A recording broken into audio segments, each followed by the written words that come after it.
Bonjour et bienvenue à tous. J'espère que vous allez bien, que Dieu vous bénisse dans le précieux nom de Jésus-Christ. Mon nom est Joël Nadon. On est le 16 février 2025 et puis on est dimanche. On a décidé, moi et ma conjointe, de rester à la maison, de ne pas aller à l'église ce matin parce que c'est la tempête dehors. Il neige beaucoup. Il annonce jusqu'à 40 centimètres de neige et puis avec les vents, ça reste que ça risquait d'être dangereux sur les routes, donc on a décidé de ne pas aller à l'église ce matin. Donc j'ai plus de temps. Et puis j'avais l'idée de faire une petite vidéo en rapport avec la conférence de presse qui a lieu en Israël avec le secrétaire d'État américain Marco Rubio et le premier ministre d'Israël Benjamin Netanyahou, parce que ils ont parlé de l'Iran et du nucléaire que l'Iran ne pouvait pas posséder. Et puis ça c'est en lien avec une prophétie biblique de l'Ancien Testament dans le livre de Jérémie 49. J'en parle depuis quelques temps déjà. Mais là, je voulais vous partager quelques citations qui ont lieu dans cette conférence de presse-là. Bon, pour ceux qui ne sont pas familiers avec Jérémie 49, au verset 35 à 37, c'est que Elam, l'ancien nom pour l'Iran, au sud-ouest de l'Iran, va être attaqué par les États-Unis, là où se situe une centrale nucléaire du nom de Bushehr. Il va y avoir des radiations qui vont se propager à travers le pays. Ça va être la panique. Les gens vont fuir le pays. Et puis, c'est ça. C'est Israël aussi qui va attaquer en collaboration avec les États-Unis. Ça, on peut le retrouver aussi dans Daniel 8, le bouc et le bélier.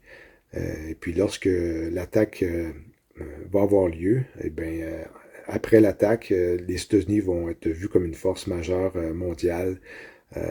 Ils vont être mis en évidence pour une petite période de temps, comme nous dit Daniel 8. Et puis ensuite, la corne, qui est la force qui est les États-Unis, va être détruite.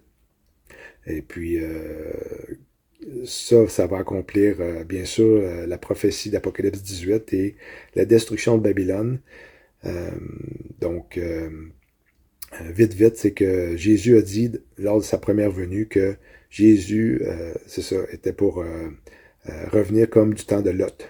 Lot qui a été sorti de Sodome avant le jugement, avant sa destruction. Lot qui est comparé à l'Église parce que Lot était juste aux yeux de Dieu. L'Église est l'épouse de Christ et le corps de Christ parce que Jésus-Christ est la tête et puis son corps c'est l'Église. Ceux qui ont mis leur foi en Jésus-Christ comme leur Seigneur et Sauveur. L'Église va être enlevée avant la destruction de Sodome, la destruction des États-Unis, comme ça nous le dit dans Apocalypse 18.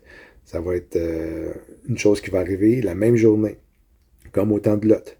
Donc, la conférence de presse, je vais juste vous partager quelques passages, là, en gros, euh, dans mes propres mots, parce que c'est plus simple comme ça.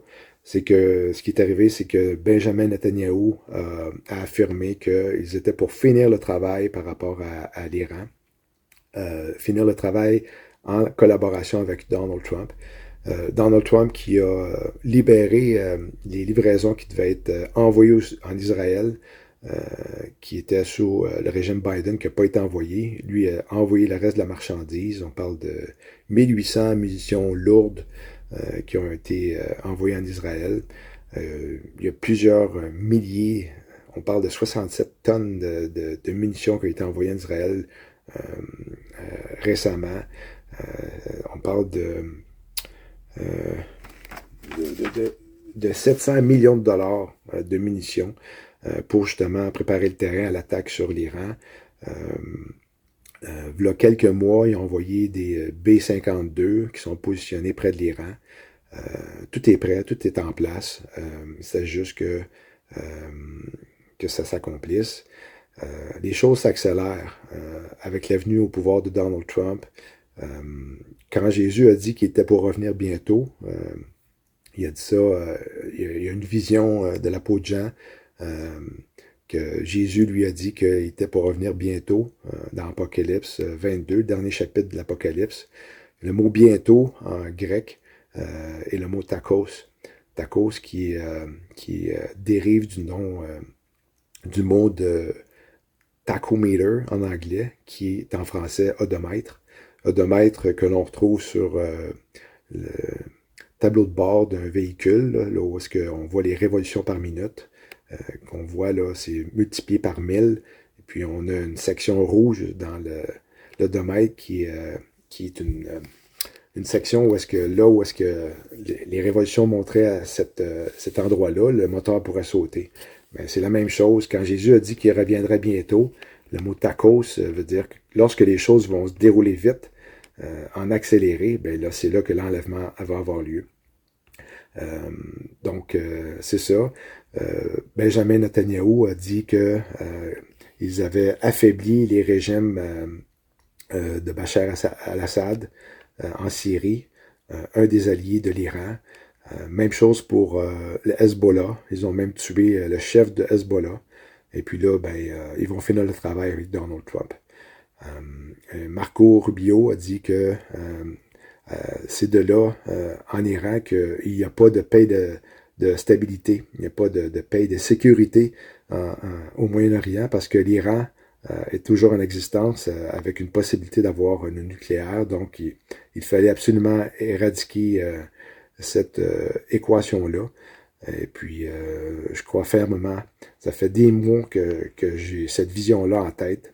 Je ne sais pas si c'est de Dieu, mais je sais que j'y pense constamment lorsque la prophétie de Jérémie 49 va s'accomplir. Ben, je pense que Donald Trump, qui est le futur antéchrist, selon moi, va aller au Moyen-Orient et puis il va affirmer, bon, on a finalement la paix, la sécurité, la paix, la stabilité, accomplissant ainsi la prophétie de 1 Thessaloniciens 5.3 qui parle de que lorsque les hommes vont dire paix et sécurité, une ruine subite va arriver. La ruine subite, je pense que c'est la destruction des États-Unis.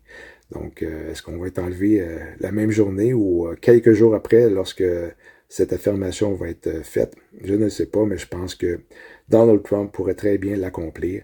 Donc, c'est ce que je voulais vous partager.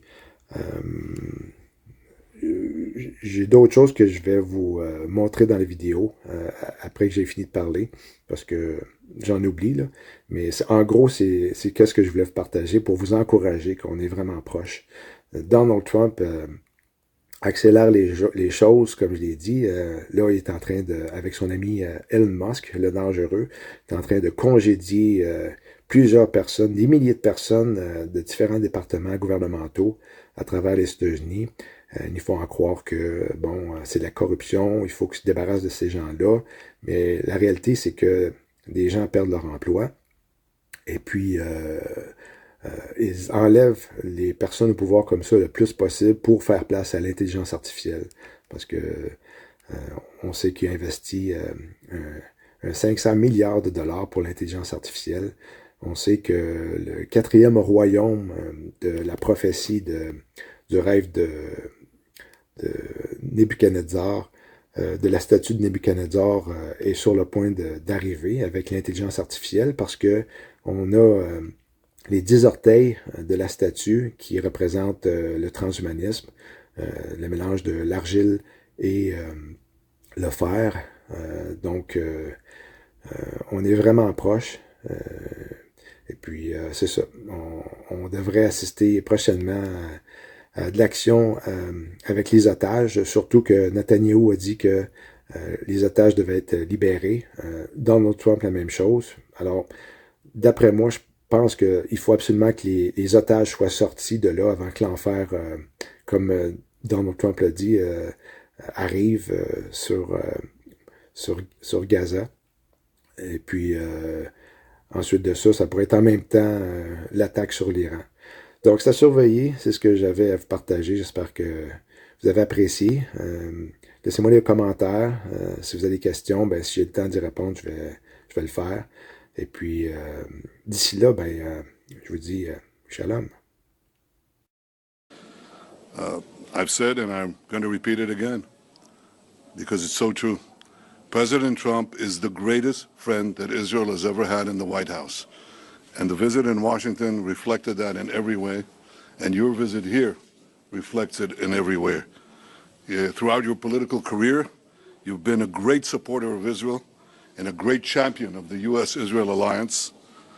I have no doubt that your unwavering support will continue during your tenure as Secretary of State, and I also have no doubt that you'll be a voice of clarity and courage on the world stage for the values that we in Israel, you in America hold dear, the values of freedom for all those who cherish liberty.